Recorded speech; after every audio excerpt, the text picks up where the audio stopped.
Direction le jardin d'acclimatation avec Sandrine. Au cœur du bois de Boulogne, on trouve aussi des animaux et surtout de drôles d'oiseaux.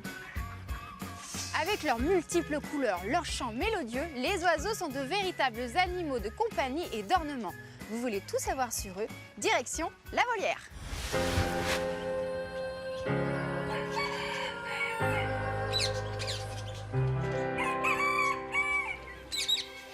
Christophe, nous nous trouvons dans la volière qui a été construite en 1860 par Napoléon III. Absolument. À la création du jardin. À la création du jardin, voilà, avec l'impératrice Eugénie. Et là, on est au milieu des perruches ondulées. C'est très sympa, ça chante. Ouais, c'est sympa, voilà, ça c'est agréable.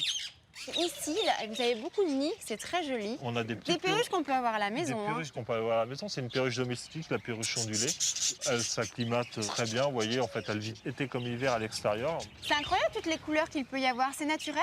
Oui, c'est naturel. Après, s'il y a des accouplements, les couleurs viennent. Si par exemple vous avez une perruche un peu bleue avec une jaune, du coup ça va donner des couleurs. Après la verte, après il y a des blanches, du coup ça va dépendre comment les poules se forment.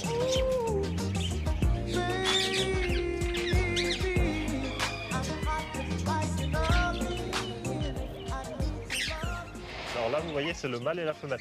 Le mâle, en fait, chez les perruches ondulées, on le reconnaît parce que sur son bec, en fait, il a du bleu. Est-ce que le mâle s'occupe des petits? Le mâle s'occupe des petits, oui. En général, pas des œufs, il couvre pas, mais par contre, il vient nourrir les petits. Là, je vais vous décrocher un petit nid pour vous montrer un petit jeune qui est né. Regardez Je vais le vous montrer bébé, le nid. vous allez voir. Ils sont prêts à s'envoler. Vous voyez, c'est encore du duvet. Il y a 2 œufs qui n'ont pas éclos. Oh là, ils sont tout chauds. Ouais, c'est normal. Regardez cette petite tête. Donc c'est voilà, trop mignon. là, eux, ils vont prendre leur envol d'ici 4-5 jours environ. Allez, je le remets Allez, on le parce que remet au chaud. pas qu'il attrape froid. Hein. Pas qu'il attrape froid, puis hop, on va le repositionner exactement au même endroit où il était. Voilà, merci les bébés. Si on a des perruches à la maison, il vaut mieux en avoir 2, 3, une seule. En couple. Enfin, en Ça vient couple, elle va nous faire des petits. Ah bah oui. On va faire un élevage après chez nous. Voilà, mais non, mais après, vous êtes toujours des amis, vous arriverez toujours à convaincre des amis d'adopter une perruche. Alors ce petit son au réveil le Voilà. matin, il y a C'est ça. sympa. Et là les moutons. Elle va maintenant démêler le vrai du faux du mouton. Suivre comme un mouton, on emploie très fréquemment cette expression qui ne met pas vraiment en valeur cet animal. On va voir si ça se vérifie. J'ai l'impression que oui. Allez, venez les moutons, on va voir Christophe. Venez, non, ne pas.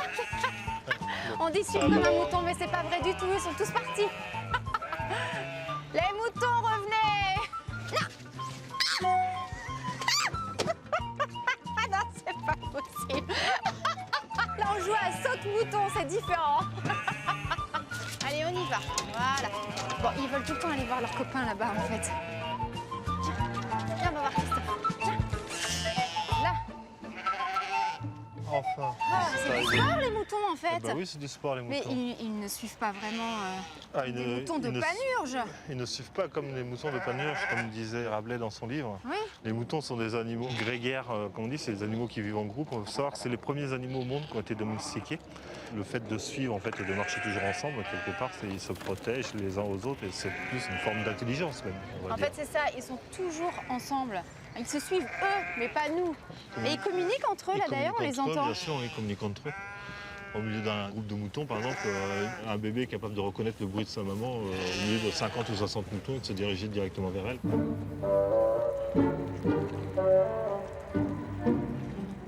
Et là, il y a un chef, Et là, chef de groupe. il y a toujours un chef de groupe, comme un peu chez les éléphants, c'est toujours les plus âgés. Qui est la matriarche. Là, elles sont 2 en fait à mener le groupe, c'est 2 femelles qui ont 10 ans. Un mouton, c'est une vraie tondeuse écologique. C'est ce qu'on appelle de l'éco-pâturage. Effectivement, là, par exemple, ils sont en train de faire de l'éco-pâturage. En fait, C'est ça, là, ils mangent voilà, l'herbe, là. cette pelouse, en général, à fur et à mesure de les mettre ici, il n'y a plus besoin de passer à la tondeuse. Faut pas les laisser trop longtemps parce que sinon vous avez plus de pelouse.